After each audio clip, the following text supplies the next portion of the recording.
क्या इस्लामाबाद में ईरान के अब्बास अरागची और अमेरिका के विशेष दूत स्टीव विटकॉफ के बीच हाथापाई हो गई? जी हां, ये काफी चर्चा इस बात को लेकर हो रही है। चर्चा ये हो रही है कि अब्बास अरागची जो ईरान के विदेश मंत्री हैं और स्टीव विटकॉफ जो अमेरिका के विशेष दूत हैं, ये इन दोनों के बीच इस्लामाबाद में जब सीधी बातचीत हो रही थी तो काफी गर्मा गर्म माहौल हो गया था और माहौल इतना तीखा हो गया था कि हाथापाई तक नौबत पहुंचने वाली थी। ये हाथापाई हुई कि नहीं, लेकिन मैं आपको एक चीज बता देता हूं। जो तुर्की के एक बहुत ही सीनियर जर्नलिस्ट है जिनका नाम है सेतिनर सेतिन, जी हां, उनका नाम क्या है? उनका नाम है सेतिनर सेतिन।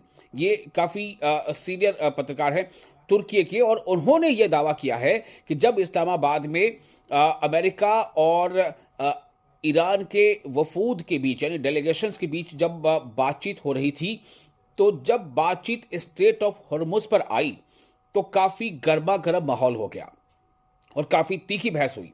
और ये तीखी बहस इस बात को लेकर हुई कि स्ट्रेट ऑफ हॉर्मुज पर कंट्रोल और उस पर नियंत्रण इस मामले पर हुई और उस पर शासन के मामले पर हुई।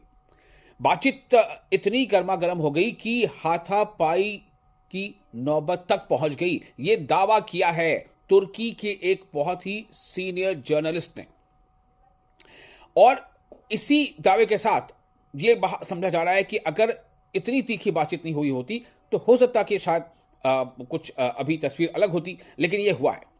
और ये उनका दावा है कि जब इस्लामाबाद में बातचीत हो रही थी, टॉक्स चल रहे थे, तो अब्बास अरागची और स्टीव विटकॉफ, यानी स्टीव विटकॉफ जो विशेष दूत हैं और अब्बास अरागची जो ईरान के विदेश मंत्री हैं, दरअसल अब्बास अरागची ने यह कह दिया कि ईरानियों को धमकी न दिया जाए, और यहीं से बात जो है थोड़ी तीखा मोड़ बात ने जो है ले लिया था।